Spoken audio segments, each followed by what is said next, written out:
Hello, I'm coming to you today from the grounds of the Iowa Blind and Sight Saving School. To try and orient you to the spot, the School for the Blind was moved here to a 200-acre parcel that was given to the state for that purpose in the 19th century. Originally, this was a working farm complete with a dairy that was run by the blind students themselves. This summer, it was just one of the buildings in the path of some fierce straight-line winds.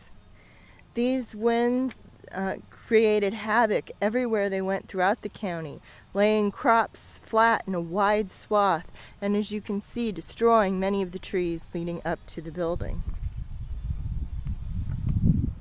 This building, in the center of a circular drive, was known as Old Main.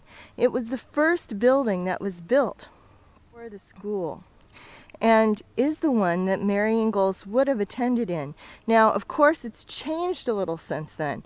In addition to this middle part here, expanded it and added an auditorium. But at the time, she did take classes in the original part of the center of the structure. The wings originally held dormitories, and Mary Ingalls would have stayed in one of them.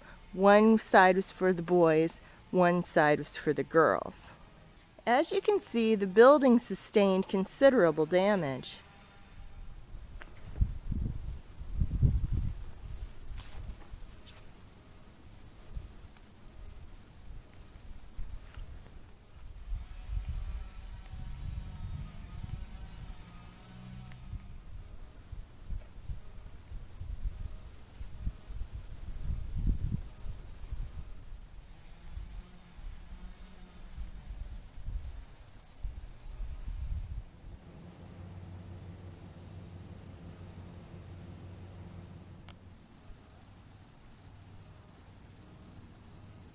Stumps are all that remain of what was once a majestic line of trees that would lead visitors up to the main building.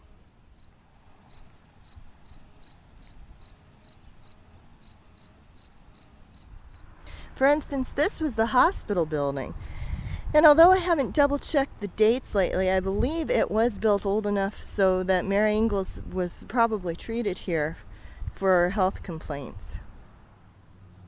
For years, the school had resisted forming any kind of museum, and they discouraged visitors, feeling that it might make the students feel like they were on exhibit. I think, unfortunately, they lost a lot of opportunities in that, and in just the last few years, they had actually created a museum. The Regents had improved funding to get a temporary roof installed so that they could assess the situation and look at it later. So for right now anyway, the building should be in better shape soon. However, I haven't heard any word on what happened to the exhibits that were inside. It was now being used as mostly a service center in order to be a central location for services to blind students throughout the state. Now, its future is in doubt.